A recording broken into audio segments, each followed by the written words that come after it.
लेकिन लोगों की आस्था से इस मामले में जो ठगा गया है, तो मैं यहाँ पर ये कहना चाहूंगा कि ऐसे लोगों को सामान्य आईपीसी या सीआरपीसी या जो नया भारतीय संहिता बना है उसके आधार पर कार्रवाई इनके खिलाफ नहीं होनी चाहिए। इनके खिलाफ बहुत बड़ी कार्रवाई होनी चाहिए। जब आप इंसान को नहीं तोड़ पाते ना, तो पहले उसकी सोच को तोड़ते हैं, फिर उसकी आस्था को तोड़ देते हैं, क्योंकि आस्था ही वही चीज है ना जो आपको अंदरूनी आध्यात्मिक शक्ति देती है। और इन लोगों ने भगवान तिरुपति बालाजी के प्रसाद को भी नहीं बख्शा। नमस्कार दोस्तों, मैं हूं दीपक चौरसिया। आज बेहद गंभीर विषय की बात करूंगा। क्या हमारे देश में सत्ता चलाने वाले अपने मतलबों के लिए भगवान को भी नहीं छोड़ते? भगवान को भी नहीं छोड़ते, ये सवाल आज मैं उठाने जा रहा हूं। सवाल जुड़ा है तिरुपति मंदिर से। तिरुपति मंदिर में लड्डू का जो प्रसादम मिलता है उसके अंदर क्या क्या पाया गया है ये आपको बताता हूं। उसके अंदर सुअर का फैट ये पाया गया है, उसमें गौमांस की चर्बी या फैट ये पाया गया है, और उसके अंदर फिश ऑयल पाया गया है। अब आपको लग रहा होगा कि लड्डू में कैसे आ गया। दरअसल लड्डू को बनाने के लिए जिस घी का इस्तेमाल होता है, उस घी को अगर सस्ता बनाना हो तो इन चीजों को मिलाकर घी को बेहद सस्ता किया जा सकता है। यह आरोप मैंने नहीं लगाया, यह आरोप आंध्र प्रदेश के मुख्यमंत्री चंद्रबाबू नायडू ने लगाया है।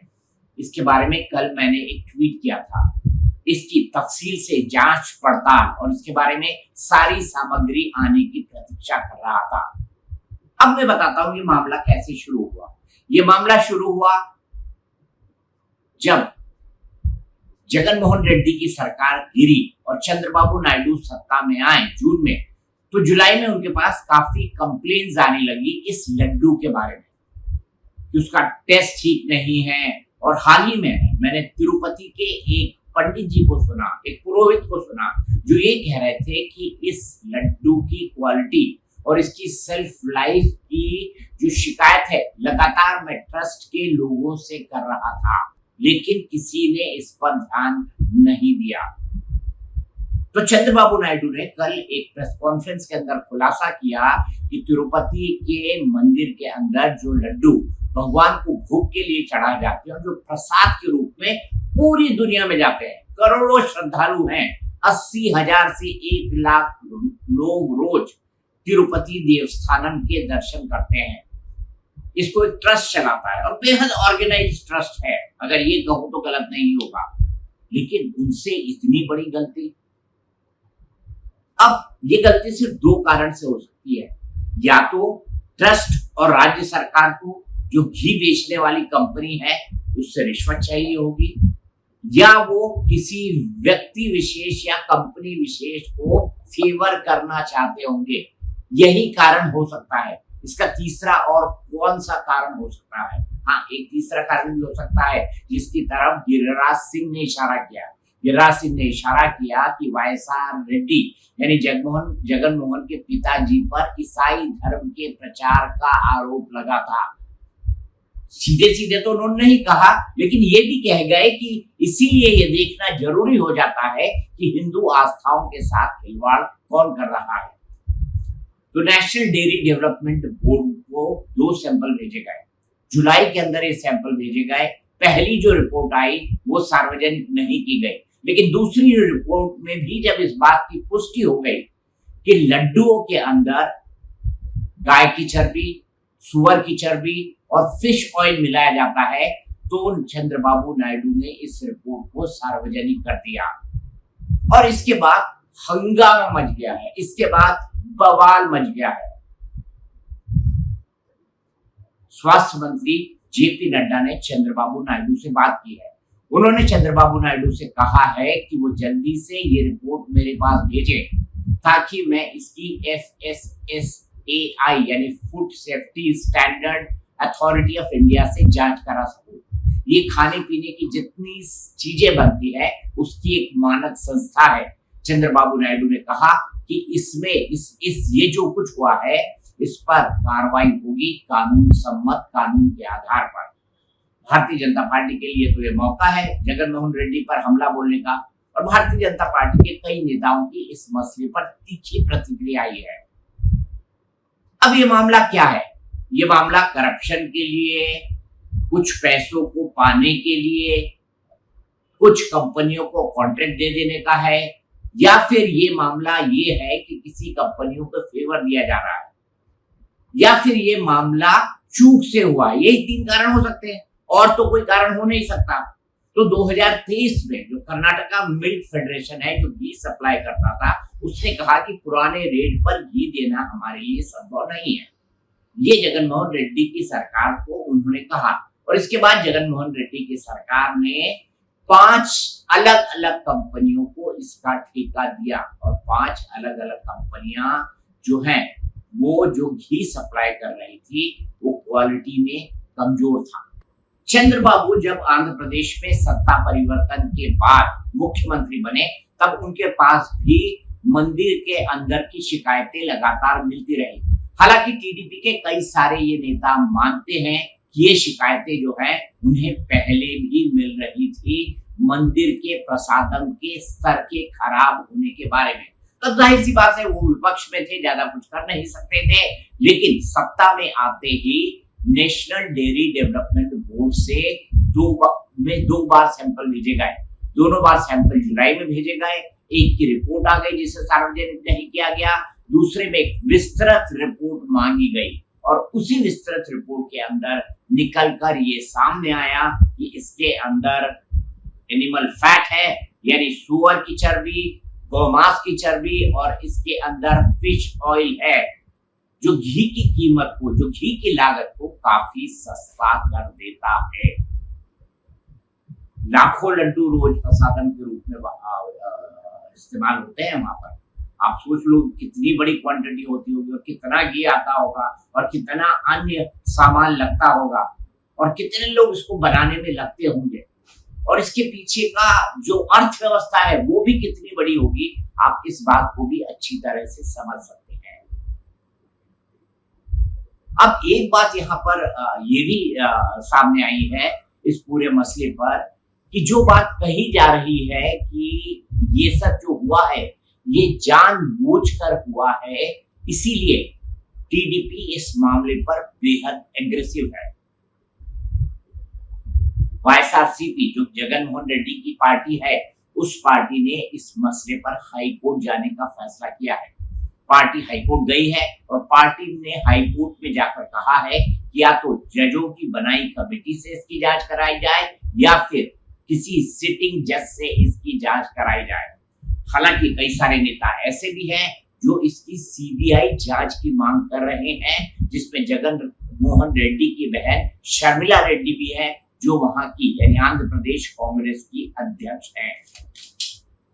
अब ऐसे मामले में क्या होगा? ऐसे मामले में दिल दुखेगा, ऐसे मामले में क्षोभ होगा, ऐसे मामलों में सर पकड़ने का जी करेगा, ऐसे मामलों में गुस्सा आएगा।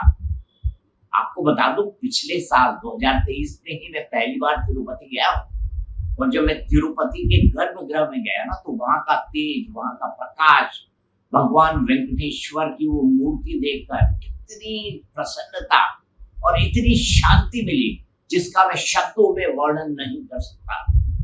लेकिन शायद इस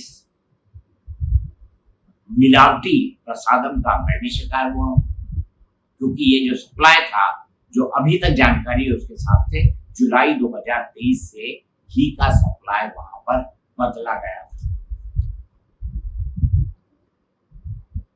अब इससे एक बड़ा सवाल भी जन्म लेता है।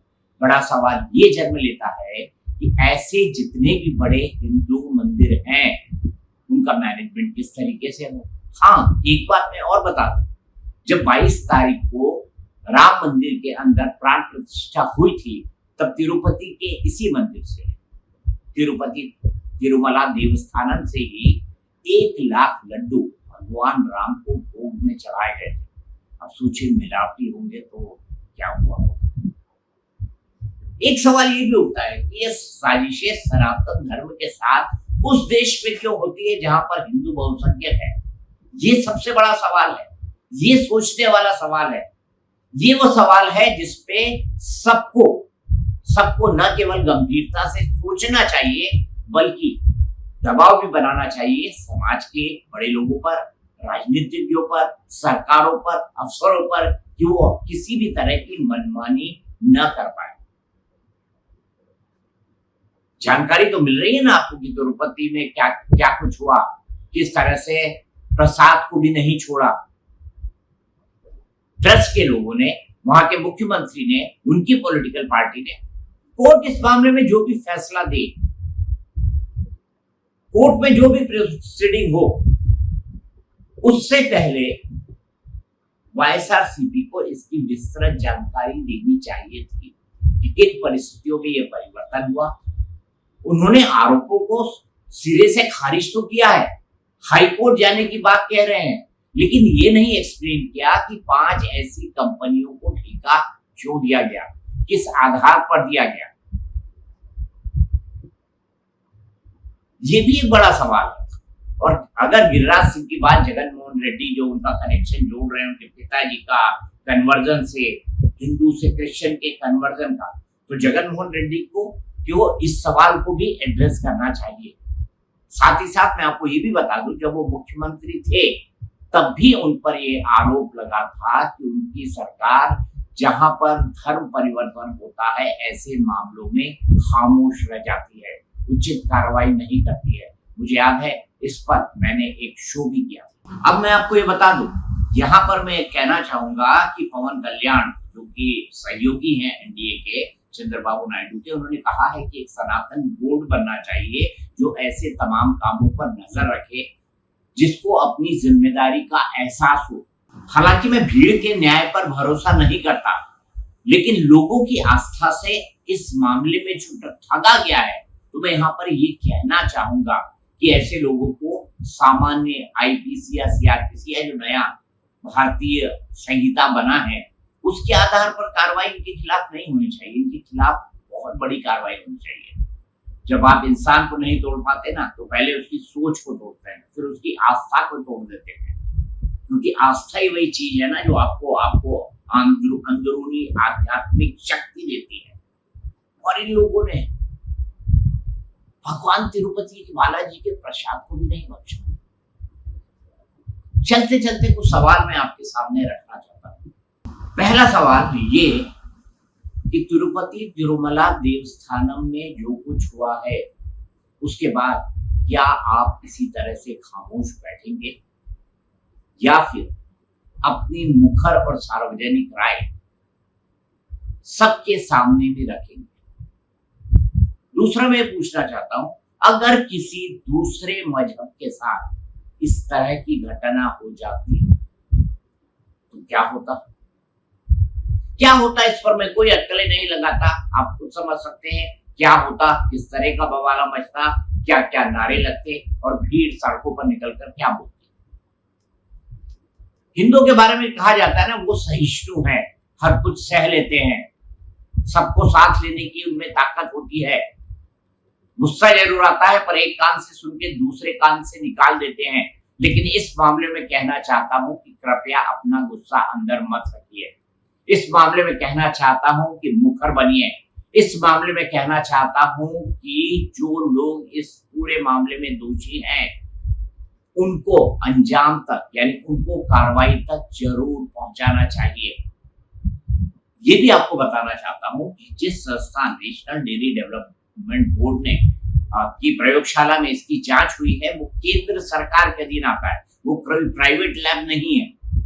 और ये भी मैं आपको बताता हूं कि FSSAI यानी food safety standard authority of India, ये भी भारत सरकार की संस्था है। तो चंद्रबाबू नायडू ने किसी साधारण सी लैब से, किसी प्राइवेट लैब से जांच कराकर रिपोर्ट सामने रख दी हो, ऐसा नहीं है। दो बार ये रिपोर्ट हुई है, दो बार ये रिपोर्ट हुई है। और जब इतनी बड़ी बड़ी चीजें होती है, तिरुपति जाकर लोग अरबों करोड़ों अरबों रुपए जान कर देते हैं, अरे भक्त की ड्यूटी लगा दीजिए ना, अच्छा लड्डू बनाए, तब ये मिलावट नहीं होगी। अगर भगवान को मानने वाला कोई होगा और असली आस्तिक होगा, जिसके मन में भगवान के प्रति श्रद्धा, निष्ठा, प्रेम, समर्पण ये सब कुछ होगा, वो ये गलती नहीं करेगा। तो सोचिए और विचार करिए कि आखिर ये गलती हुई है, किससे हुई है? ट्रस्ट से हुई है, वहां की सरकार से हुई है, दोनों से हुई है, या इसलिए हुई है क्योंकि वो आस्था पर यकीन नहीं रखते।